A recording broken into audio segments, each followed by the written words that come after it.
Tom the Nostalgia Critic guy, remember it? So you don't have to. There's this idea going around that slapstick is a lesser form of humor. Well, to them I say... Ow.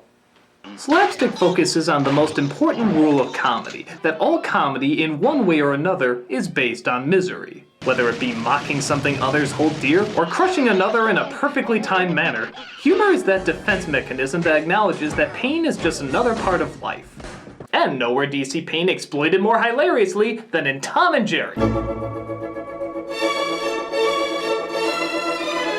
This cat and mouse duo has had both kids and adults laughing for years through no real dialogue, no real stories, just excuses to crush, burn, and maim each other as much as physically possible.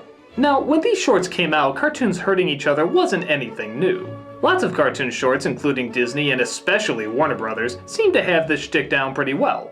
But if there was already two major companies doing it so well, how come Tom and Jerry rose to be the pinnacle of slapstick duos?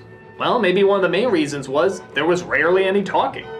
I mean, there was an occasional line from one or two other characters, but Tom and Jerry themselves usually kept quiet, perhaps allowing less time to devote to motivation and instead more time to devote to the physical humor. Warner Brothers is great, but half their comedy was the words they would say to one another in between the violence, and that worked wonderful for them.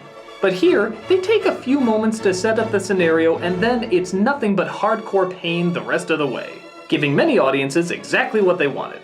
On top of that, despite the fact that they couldn't speak, they actually did form very solid personalities. Jerry is playful, innocent, and often looking to just have fun or even just survive.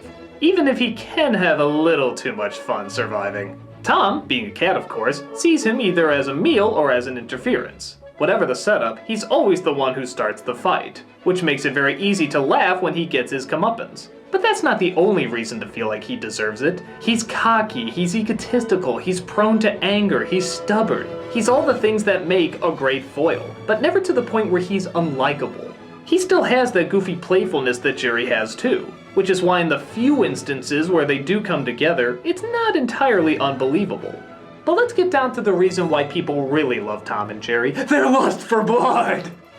William Hanna and Joseph Barbera knew how to animate great slapstick. It makes sense in animation, seeing how so much of the humor relies on timing, and here, you can literally control each frame to the tiniest detail, giving you complete power over your delivery. And that's exactly what they do. They know exactly how fast, how hard, and how painful every device of torture should be. But it's one thing to say they're good at it. Exactly how are they good at it? Why does the slapstick work so much better here than it does in other cartoons? Well, because, again, they understood that anything that can emphasize the amount of pain a character is in, usually the funnier the joke will be. Compare Tom and Jerry to, say, this scene from an episode of Tiny Toons. Now, Tiny Toons most of the time had good slapstick too, but sometimes they got a director or a team of animators that didn't do it as well as Hanna-Barbera did. Of course, the idea of cartoons is to exaggerate the possible, turning it into the impossible. But in order for it to be funny, you have to know what to exaggerate. Like, watch this bit. This scene doesn't work as well because the character is too stretchy and too flexible. It doesn't look like they're getting hurt that bad because it doesn't look solid enough. Now watch when Tom gets hurt.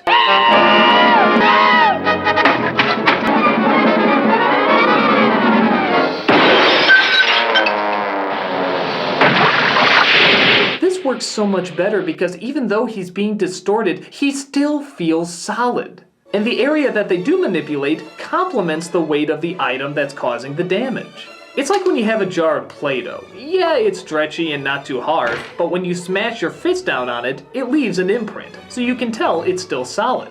And the same can be said here. The objects usually leave an imprint on Tom. Now, if I was to smash my fist down on the Play-Doh and it was to stretch all over the place, that would be too distracting, and thus we couldn't connect with what we were seeing as well. The animators of Tom and Jerry knew that the more you feel how solid they are, the more you feel the pain. The same could be said for the sounds they make. In the early days when they were still trying to find their niche, Tom and Jerry, especially Tom, looked much more like real-life animals, and even sounded more like real-life animals. Now that's not as funny because it's not as relatable. The only thing you think about when you hear that sound is a real-life cat getting hurt. What sick fuck would enjoy that? But when you add a human yell to it, suddenly it's more funny. And yes, every single one of them is done by William Hanna.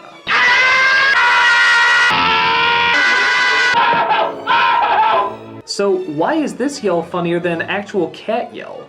Well, on top of the surrealness factor, the idea of hearing a man's voice come out of an animal's mouth, as people, we understand a human being being hurt more than we do an animal. Animals don't communicate with us the same way we communicate with each other, so naturally we'll be able to find the humor easier with something that acts more human despite the fact that they look like an animal. That's another reason you almost never see them on all fours. The more they made it look like animals acting like people and not animals acting like animals, the more likely they were to get a laugh. They knew just when to have them use their voices too. They were never overplayed, like some pieces of cock burger that I know. They were just used at the appropriate time when the scene needed something particularly silly to up the humor.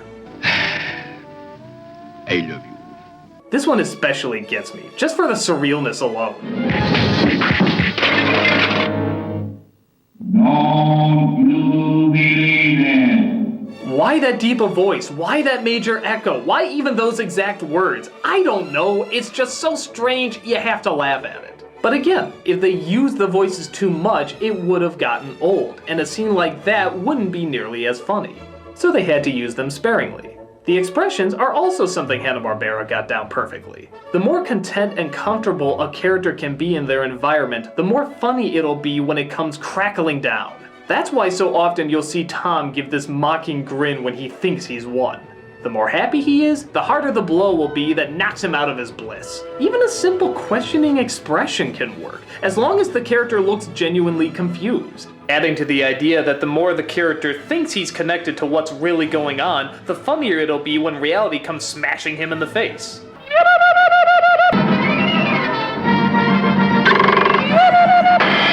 And the longer they keep it, the more it'll build up how painful the payoff is gonna be.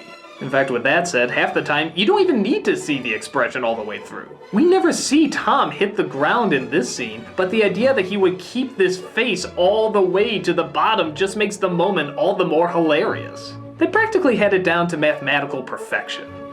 So if Tom and Jerry were so good at what they did, how come they're not as popular now as they were back then? I mean, granted, they're still big names, but you don't see them around as much as you do Mickey Mouse or Bugs Bunny. I think part of that is that a lot of people just didn't know what to do with them after the animated movie shorts died. Some tried, like legendary animator Chuck Jones gave his spin on the classic duo, but they were a bit too friendly and oftentimes the animation just wasn't on par with the original. But with that said, it's not awful. Take this scene where a magic mouse fairy comes down and gives Jerry a magic potion in order to help him defeat Tom.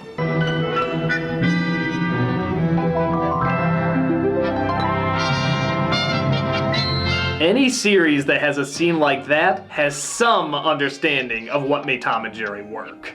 But aside from that, we had a lot of adaptations that seemed to aim toward much younger kids than it did both kids and adults. And even today, that still seems to be the lean.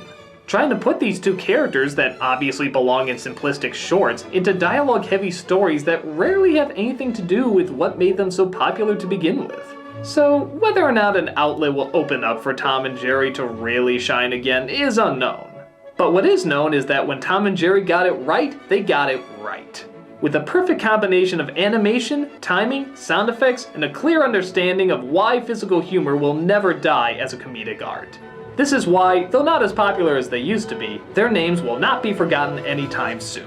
They didn't break any barriers or change the way animation is done, they just did what they did so well, and that was simply being funny. And as long as we keep orphan girls with Indiana Jones fathers and ice cream cart rapists out of the picture, I can assure you that Tom and Jerry will still be relevant names for years to come.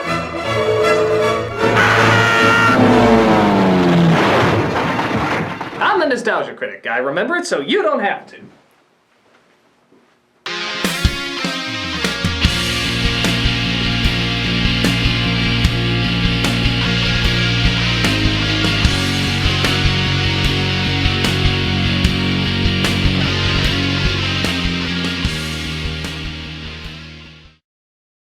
No you believe it.